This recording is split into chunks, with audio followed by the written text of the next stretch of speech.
करके हम साथ में गए, क्योंकि मेरे से ज़्यादा जानकारी उनको है। मेरा दोस्त अकबर भाई के बेटी वहीं बारिस्टर पढ़ रहे, जहाँ पर हमारे असद साहब ने पढ़ा है, और दो उनके परिवार में दूसरे बारिस्टर अभी बना रहे। असद साहब बारिस्टर पढ़ के अभी पूरा हिंदुस्तान में नाम कमाए, आप लोगों के तरफ से आवाज़ उठा रहे। लोकसभा में ऐसा गिन सकते आवाज़ उठाने वाले, उसमें से असद साहब एक है। यहाँ से असदुद्दीन ओवैसी साहब, अकबर साहब, उनके एमएलए सब जीत के आ रहे बार बार। कोई भी जितना भी कोशिश करो, मैं भी कोशिश किया हराने के लिए, मगर नहीं हो सका। वो चुनाव के समय पर कोशिश किए, पर चुनाव खत्म होते ही मैं सोचा भाई हैदराबाद शहर को अब मैं जानता हूं रेवंत रेड्डी बड़े जिद्दी आदमी हैं और उनकी जिद उनको यहां तक लेकर आई, और हम भी, हमारी पार्टी के लोग भी सर फिरे हैं, मगर आवाम ने एक फैसला दिया है। आवाम ने एक फैसला दिया है, हम उस फैसले का एहतराम करते हैं। और रेवंत रेड्डी साहब, आप पूरे आराम से 5 साल काम करिए। तेलंगाना की डेवलपमेंट के लिए, तेलंगाना के प्रोग्रेस और प्रॉस्पेरिटी के लिए एमआईएम पार्टी आपके साथ खड़े रहेंगी। बहुत बहुत। और एमआईएम के पूरा उनके साथ मिलके जो हैदराबाद डेवलपमेंट में भाई के साथ में हम मिलके काम करेंगे। हमको जब भी जरूरत पड़े वो आश्वासन दिए। डेवलपमेंट के बारे में हमेशा एमपी साहब से, एमएलए साहब से हमारे चर्चा हो रहे, असेंबली में भी डिस्कशन हो रहे।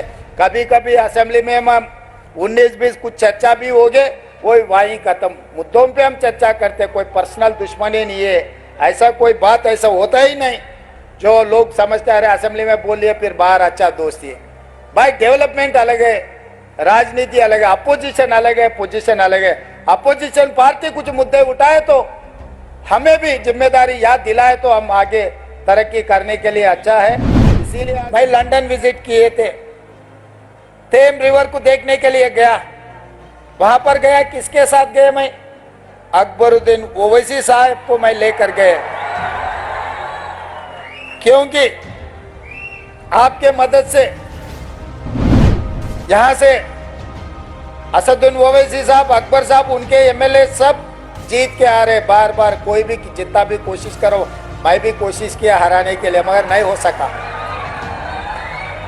वो चुनाव के समय पर कोशिश किए, पर चुनाव खत्म होते ही मैं सोचा भाई हैदराबाद शहर को हम दूसरी एक लेवल पे डेवलप करना है, तो जो इलेक्टेड रिप्रेजेंटेटिव्स और एमआईएम को साथ में लेकर चलने के लिए हम लोग कोशिश की। इसीलिए अकबरुद्दीन ओवैसी जी को मेरे साथ में, मैं लंदन थेम रिवर को देखने के लिए साथ में लेकर गए, हम साथ में गए, क्योंकि मेरे से ज़्यादा जानकारी उनको है। मेरा दोस्त अकबर भाई के बेटी वहीं बारिस्टर पढ़ रहे, जहाँ पर हमारे असद साहब ने पढ़ा है, और दो उनके परिवार में दूसरे बारिस्टर अभी बना रहे। असद साहब बारिस्टर पढ़ के अभी पूरा हिंदुस्तान में नाम कमाए, आप लोगों के तरफ से आवाज़ उठा रहे। लोकसभा में ऐसा गिन सकते आवाज़ उठाने वाले, उसमें से असद साहब एक है। ये एमआईएम के लिए नहीं तो कुछ माइनॉरिटी के लिए नहीं, 140 करोड़ लोग जो हिंदुस्तान में, सबके तरफ से वो आवाज़ उठा रहे हैं पार्लियामेंट में।